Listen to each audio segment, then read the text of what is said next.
नमस्कार। पुणी थरे राज्य कांग्रेस को ग्रास कलानी पुराना रोग। नुआपड़ा उपनिर्वाचन पराजय पर आरंभ हो जाइछि तू मैं पे देखा मिली दलीय कंदल। ओडिया न्यूज .live ए स्वतंत्र रिपोर्ट पुणी बाहर कांग्रेस पुराना रोग केबे सुधारिबे कांग्रेस नेता। कांग्रेस प्रार्थी घासीराम माझी को नुआपड़ा उपनिर्वाचन पराजय पर पीसीसी सभापति भक्तचरण दास कहले कांग्रेस दलर विभीषण रही तेबे काहारी ना नथिबारु काहाकू टार्गेट करा जायछि ता स्पष्ट नथिला। जदि भक्तंक कहवा कथा यह तांकर शब्द नथिला, यह गणमाध्यम प्रतिनिधि द्वारा कुआ जायथिला।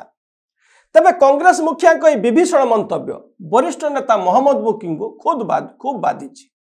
सीधा सड़क से पीसीसी सभापति विरुद्ध असंतोष झाड़ी पीसीसी सभापति विरुद्ध कार्यानुष्ठान ग्रहण करने मुकिम श्रृंखला कमिटी को चिठी भी लिखिथिले।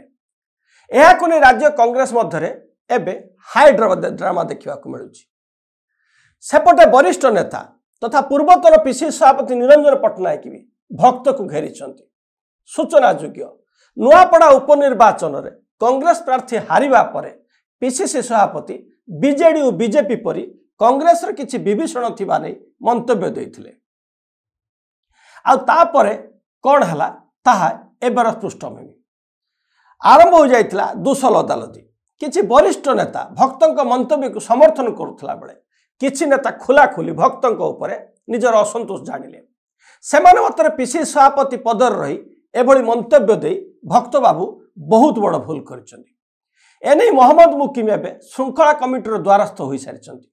मुकिम अभियोग आनिछंती जे नुआपड़ा बीजेपी प्रार्थी कांग्रेस प्रार्थी बहु विपुल भोट हारी। एथिपाई पीसीसी सभापति निजको दायी न करी बिना तथ्य आधार रे काले मुकिम बाबू को ही टार्गेट करी विभीषण मंतव्य देइछंती। बिना तथ्य रे एभली मंतव्य देवा पीसीसी सभापति को शोभा पाउना। भक्तों विभीषण उपाख्यान लगी कांग्रेस दल में विशृंखला चेजिथिबा बेले पूर्वतन पीसीसी सभापति निरंजन पट्टनायक सीधा सड़क भक्तों को टार्गेट करी प्रश्न कर दल में जदि विभीषण अच्छा ते रावण किए विभीषण किए बोली टार्गेट करा जायथिला बेले रावण किए ता चिन्हट मध्य हेबा आवश्यकता रही। तेबे घर ठीक न थाई बाहर लोक को दायी करबा ठीक नुहे बोली निरंजन रुकठुक शुणाई दैछंती। तेबे एपरी वाद विवाद कांग्रेस पाई किछि नुआ कथा नुहे। आगरु मध्य पीसीसी सभापति आसन पाई अनेक टणाउटरा नजीर रही। तेबे गणमाध्यम को पीसीसी सभापति दास कहार नाम नहीं विभीषण मंतव्य देइथिबा कथा कहिथिले। बीजेपी और बीजेडी दल जो भली भाव विभीषण अछंती कांग्रेस रे मध्य किछि विभीषण अछंती बोली कहिथिले बोली श्रृंखला कमिटी अध्यक्ष सुजित पाढ़ी सूचना देइछंती।